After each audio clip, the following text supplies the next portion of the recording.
welcome back to Well, That's Interesting. The you don't mean at the same time, do you? Because that's scary edition. Today is episode 270. Let's talk about the time Garfield phones and black leather Victorian shoes mysteriously washed ashore. My friends, good news. The title of today's show does not imply both of these ghosts from the past appeared at the same time within view of vacationing beachgoers. This may sound like a delightful and horrifying sci-fi series from the mind of the folks that brought you Severance, but oh no, it's even better than that. What we have today are two separate instances of highly specific objects from completely different eras finding themselves dotted along modern-day shores in two completely different countries. I'm talking about products from 40-some-odd years ago to well over a century, suddenly popping up. In the first half of the show, a fictional character who is described by their wiki as thusly: lazy, cynical, self-absorbed, is always in need of sleep and despises Mondays, a characteristic whose origins I like to explain as a lack of awareness of hating the system, not the day. They are not fond of exercise. They have a number of enemies for no real reason and all the reasons, and occasionally stands on their hind legs. If this sounds familiar, my fellow Americans, it should. Garfield the cat is us. And as such, we love the little fucker. According to the Guinness Book of World Records, Garfield achieved the rank of most widely syndicated comic strip and did so with exceptional speed. Launched in 41 U.S. newspapers on June 19th, 1978. In less than 3 years, by 1981, it was in 850 newspapers. As reported in a little thing called Britannica, at its peak around 2004, Garfield appeared in nearly 2,600 newspapers worldwide, accumulating an estimated daily readership of approximately 260 million people at the height of its popularity. As such, and naturally, one may add, American capitalism capitalized on the craze. By that monumental year of 1981, merchandise sales already reached over $15 million. And as popularity grew, years later, annual sales were estimated to be between 750 million and 1 billion globally. So, what the fuck was everyone snatching up with abandon? Well, if you were around in the late 1980s, you might very well remember places called bookstores. Inside, prominently displayed, were short, horizontal books containing reprints of Garfield comic strips as they appeared in newspapers. Each contained approximately 6 months of comics, and your favorite podcast host gobbled them up like fresh sheets of lasagna. 15 books alone were published in the 80s, and I think I read them all. Outside these bookstores, not a car was seen without a suction cup Garfield plush toy, designed to stick to windows. This alone sold over 2 million times. Inside American homes, mostly on the desks and dressers of teens and preteens alike, was Tyco's Garfield landline telephone, a collector's item that today sells for $170 to over $300 on eBay. The phone itself was a molded plastic image of Garfield in classic kitty loaf form, and as so whimsically described by Rachel Funnell of IFL Science, as homage to the cartoon character's sleepy nature, its eyes would stay shut until someone picked up the receiver. So, how do thousands of American novelty phones from the mid-1980s, manufactured in Hong Kong, end up on the shores of Brittany, France to this day? Yeah, you heard me. Bits of orange plastic to full-on phones have been washing up in idyllic northwestern France. So much debris has accumulated that volunteers of the Wellthatsinterestingpod Association in Le Conquet have been trying to keep up and remove it for the past 30 years. One cannot help but ask, Comment ces téléphones sont-ils arrivés ici? That translates to, how did these phones get here? And the answer is wild. We will meet our cleanup volunteers. We will traverse the dangerous expedition they went on to find the phone's source. I will attempt to speak French. And we will meet the unlikely hero who cracked the case. Then after the break, hundreds of 19th century black leather shoes.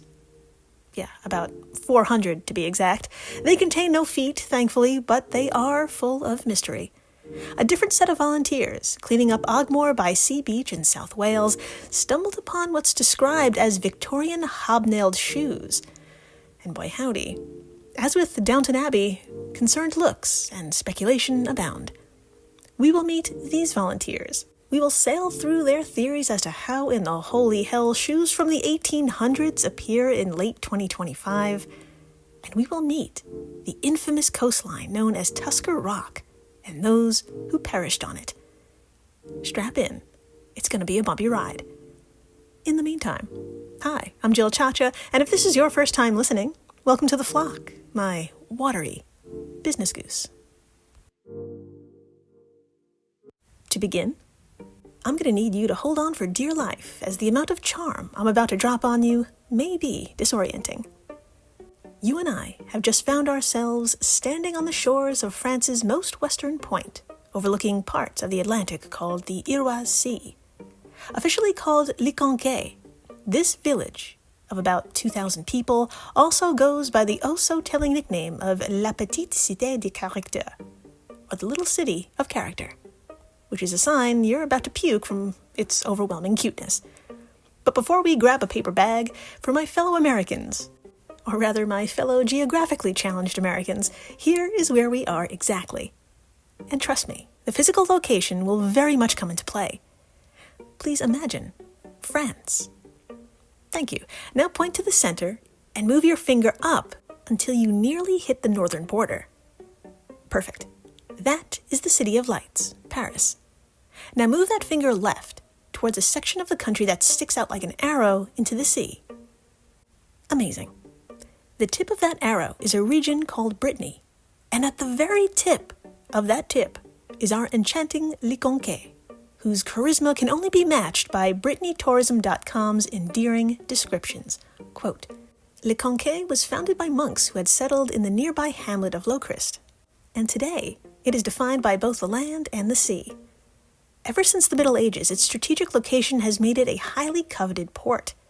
Fortified houses, like the Maison des Seigneurs, are a telling reminder that the village had to contend with multiple incursions. In the 16th century, the commercial port developed as cabotage, or coastal trade, flourished, and smart ship owners' houses sprung up. These days, Le Conquet is still a small fishing village with a marina and crossings to the islands of Molène, and Ushant. I am so sorry. A walk through the old streets is like a journey back in time, so varied is the archaeological heritage on display. The many handsome sandstone houses that once belonged to ship owners and a network of vaulted cellars attest to the booming wine and salt trade in the 16th and 17th centuries. Secret gardens can be spied through high walls, providing shelter from the ocean winds. Attractive townhouses, like the Tissier family home, which is now the town hall, or the Château de Cosquiez, steeped in Gothic revival charm, are a delight to behold. End quote. Did you puke? I did. And I'm sure I pronounced everything flawlessly. And I'm sure in your mind you gazed upon a seaside town with stone streets, 16th century architecture, and New England-esque appeal, with not one, but 2 fucking lighthouses that have been warning ships about its rocky coast throughout the ages. If you search for actual images of Le Conquet, it appears spotless. Each is a damn postcard. And to keep up appearances, well, it's a lot of work and takes a lot of love. Enter the Wellthatsinterestingpod, an association consisting entirely of local volunteers who once a month, since 2001, have been spending what free time they have scouring the shores, removing waste that poses a threat to, quote, 1, health and water quality, including sharp waste, like glass and scrap metal, contamination linked to toxic waste, including paints, pesticides, oils, etc., and infectious waste, syringes, blood bags, etc. 2, threats to biodiversity, as 260 species are threatened by the ingestion of waste, causing choking, intestinal blockages, poisoning. And finally, 3 and 4, threats to fishing and tourism. End quote. From their official website, colibri-wiki.org. My friends, if this sounds like they're not fucking around to you, you are right. The Wellthatsinterestingpod Facebook page is public and extremely active. At the time of my writing these notes on January 2nd, I took a peek at their page. And just 5 days ago, volunteer Martin Dominique spent New Year's Eve week cleaning up Le Conquet. Afterwards, posting photos of his haul. Quote, Malheureusement, nous avons encore ramassé 56 bouteilles en plastique. Oh my God. Si ne arrêtez jamais? One question mark. Quelle est la solution? 4 question marks. End quote. When translated, clearly, it says, this was not Martin's first trash rodeo, and it will not be his last. Quote, unfortunately, we still collected 56 plastic bottles. Will this ever stop? What is the solution? End quote. Well, if and when a solution is ever reached, I personally wouldn't be surprised if it's these volunteers who figure it out. They don't quit, despite the Sisyphean feel to it all. As reported by the online magazine West France in an article titled On the Beaches of the Brest Region, the Wellthatsinterestingpod Association tirelessly collects waste. Yes, that region.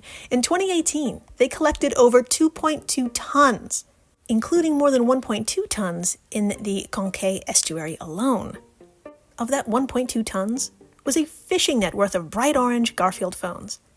And believe it or not, this wasn't the first year. Folks have been picking up receivers, wires, and sleepy eyeballs for the past 30 years. This last captured bundle, though, was the pasta noodle that broke Wellthatsinterestingpod's back, if you will, and they demanded answers. Where the fuck were they coming from? And why? Claire Simonine Lemur, president of Wellthatsinterestingpod at the time, took the first step by reaching out to the brand owner Tycho to find out the date of the beaching, but was met with silence, corporate silence, leaving the team to do their own research. At the same point, in the mid-1980s, when these phones were first produced, it's possible a shipping container was struck loose and carried in by the Iroise Sea's strong currents, dashing it against the unforgiving rocks. It's a damn good theory that's backed by some damn terrible statistics. As reported by Rachel Funnell of IFL, one example is the case of the Friendly Floaties, which saw a consignment of 28,000 rubber ducks released into the ocean after a container was lost during transit from China to America. The bath toys first made ground in Alaska, but thousands continued to the Bering Strait where they were frozen in Arctic ice, only to defrost a few years later and drift towards the UK. Now, rubber ducks are built for water, so it makes sense they were able to voyage thousands of miles, but landline telephones? Not so much. So, if it is a container we're looking for, it's possible it's close by. But how has no one spotted it since? The association spread the word beyond their volunteers and reached out to the press. If you've seen a container, say something. Days went by, turning into weeks, then months. Corporate silence was followed by public silence, until one fateful volunteer-filled day in 2019. Quote, it was while talking with an old farmer from Ports-Morguer, while he was helping to clean up a beach after a dolphin stranding, that he revealed to me that he knew a place in the cliff where the container shipping the Garfield phones could be located, said Claire in an interview to West France. Yes, my floating business goose, a local farmer with a soft spot for dolphins from a town just north of Le Conquet, was like, oh yeah, I've seen a container. It's in a cave, right over there.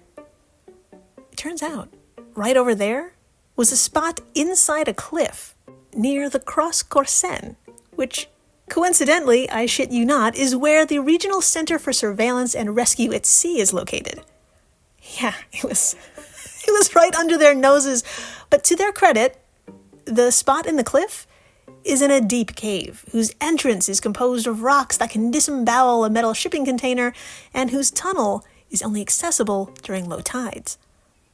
In sum, the team had to prepare for a physically challenging day, but as to what they would find, well, they wouldn't prepare themselves for that. They couldn't. Quote, on Friday, March 22nd at lunchtime, taking advantage of a tide coefficient of 115, 5 volunteers from the association, accompanied by 2 journalists from France Info, ventured into the cave. The cliff was very high and the descent was steep. The rock was extremely slippery. The jumble of boulders was like an ice rink. It was far from a Sunday stroll. I saw pieces of Garfield and the container all over the cave, but most of the phones were already gone. The sea had done its work for 30 years. We're arriving after the battle, end quote, Claire recounted to West France. So yeah, my heartbroken business goose, only traces and bits of phone were to be found. The Garfields were long gone, released into the sea, and will be, for who knows how many more years, will be washing up along Le Conquet, one by one. If you drop whatever waste you're holding right now and pick up your phone to head on over to today's post on the old socials, I'll have screenshots of a video taken by France 3 Bretagne, a local news station, who accompanied Villepin-Sue on the second expedition in late March of 2019. There you will see the cave itself, and shards sticking out from underneath the boulders, and a couple of sad French volunteers. If you want to watch it yourself, head on over to the tube of you and search Le Mystère des téléphones Garfield écouché, enfant résolu. That's enough. Just a couple of those words. And after you do that, a 1 minute 46-second video will pop up. Now, although the team is 40 years late to this disaster, they have their answer. And Villepin-Sue is out there as we speak, making up for lost time, picking up each piece of plastic that comes ashore, one by one, hoping that this day is the last of it. If you'd like to donate to the Garfield cleanup and Villepin-Sue's efforts, check them out on Facebook, VILTANSOU. You don't need a Facebook account to access it, and there is a link in their About section. After the break, we're leaving the westernmost point of mainland France for a beach in southern Wales and plastic cats from the 1980s, for hundreds of black leather shoes from the 1800s. The past is very much still alive. Shipwrecks and even more tired Good Samaritans are next. Stay tuned. LifeLock, how can I help? The IRS said I filed my return, But I haven't. 1 in 4 tax-paying Americans has paid the price of identity fraud. What do I do? My refund, though. I'm freaking out. Don't worry, I can fix this. LifeLock fixes identity theft guaranteed and gets your money back with up to $3 million in coverage. I'm so relieved. No problem. I'll be with you every step of the way. 1 in 4 was a fraud-paying American.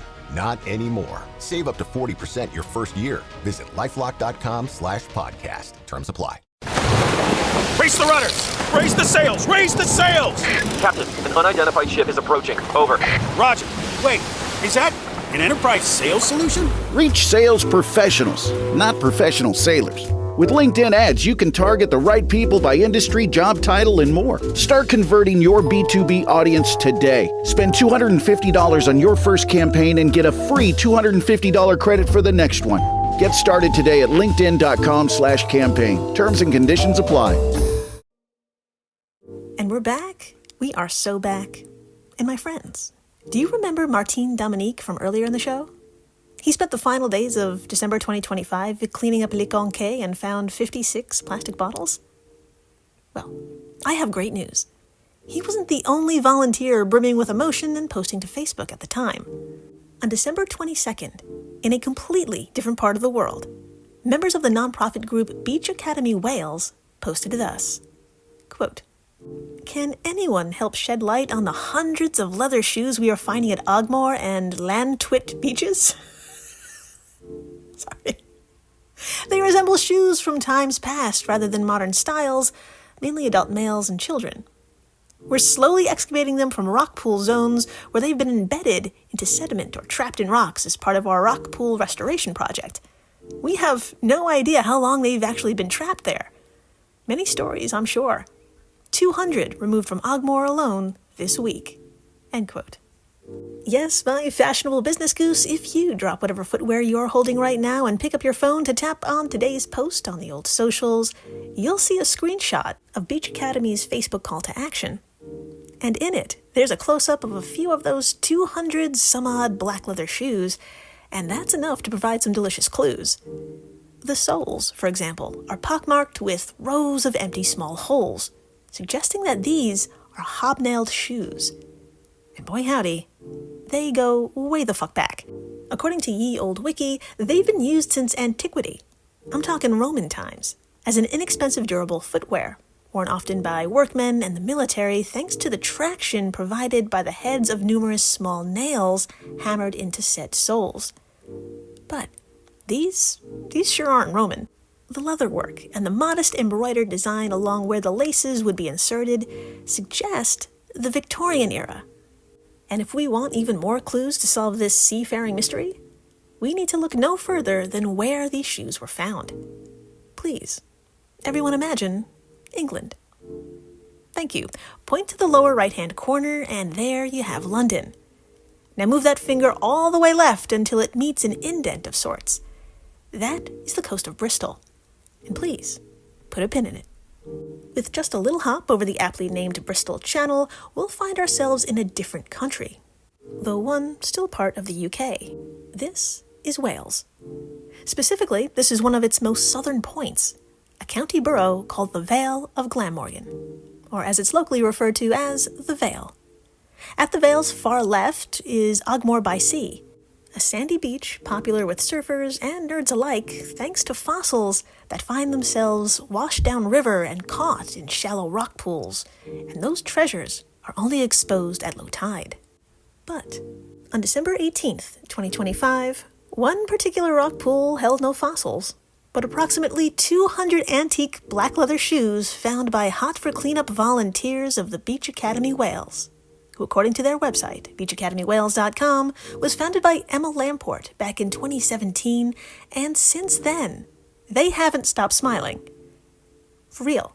Take a look at the site, and you'll see kids and adults of all ages beaming from ear to ear. I have never seen so many people so happy to be picking up anonymous things off a beach. Not only are these volunteers serious about keeping South Wales pristine, they are committed to, quote, connecting children and their families to the coast and Blue Planet through environmental and marine education programs, coastal activity days, teacher trainings, courses, family events, and lots more, exclamation point, end quote. Well, on the 18th and the days that followed, they sure got lots more, exclamation point. As reported by Anna McGovern of The Sun, Beach Academy founder Emma said nearly 300 shoes were found by the end of their first haul at Ogmore by Sea. And by the end of the week, that number rose to 450. With that number of curious artifacts on their hands, the team turned to the internets for help, asking equally curious minds how in the holy hell relatively intact shoes from 150 years ago are found on the eve of 2026. The answers did not disappoint. One sleuth noted that the town of Bridgend, just northeast of the beach, was once famous for, you guessed it, shoemaking. As the story goes, cobblers would dump old boots that could not be mended into the nearby river. And although this sounds like something old-timey to do, alas, no. It happened in the 1960s, when over 50,000 pairs of boots and shoes were produced each week. Now, that littering and those numbers would help explain this, but the timeline and the physical evidence just doesn't add up. But I have good news. The leading and strongest theory just so happens to be the most action-packed and dreadfully unfortunate. 2 miles off the shore of Ogmore lies a terrible secret. One that, like the rock pools, is only exposed at low tide. Although measuring only 1,600 feet or 500 meters across, what's called Tusker Rock has been taking sailors by surprise for centuries. It's a hidden beast whose mouth is filled with jagged boulders so sharp it easily tears into the hull of blind ships. Their carcasses, to this day, cover the entire surface of the island. If you drop whatever bullshit rock you're holding right now and head on over to today's post, you will see what I mean. Swipe past the gleeful volunteers of Beach Academy and may I present to you a single photo that says it all. In the distance is the Bristol Channel, but in the foreground, every inch of this rock/island is full of ancient rusted ship parts. It's believed some of those parts belonged to a feisty trading vessel named Frolic, who, you guessed it, some 200 years ago was carrying shoes and cargo from Italy. As reported by Anna McGovern of The Sun, quote, records show that around 80 people were lost when the Frolic was wrecked on that rock, with no survivors on March 17th, 1831. It was on its way from Haverford West, just north of Ogmore, to Bristol, England, end quote. My friends, to sail from Haverford West to Bristol, you need to take the local river, Western Cleddau, which is spelled Cleddau, but pronounced Cleddau.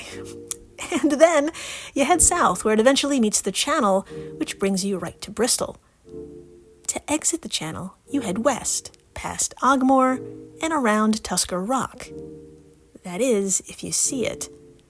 The Frolic frolicked right into the mouth of the beast.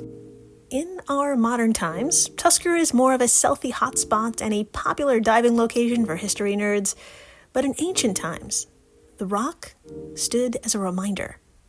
It was named after Tuska the Viking, a Dane whose fellow Vikings Vikinged the fuck out of the Vale of Glamorgan, the county borough we're in right now. Ironically, Tuska continued to terrorize both people and ships alike for centuries later as this rock. As for Emma and the gang, though, they're finding booty of their own. Since the Academy's founding, over 12,000 pieces of rubbish have been removed from the surrounding beaches.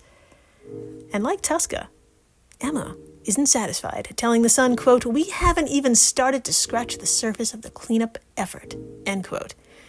Well, Godspeed, Emma, goddamn. In time, may a rock be named after you.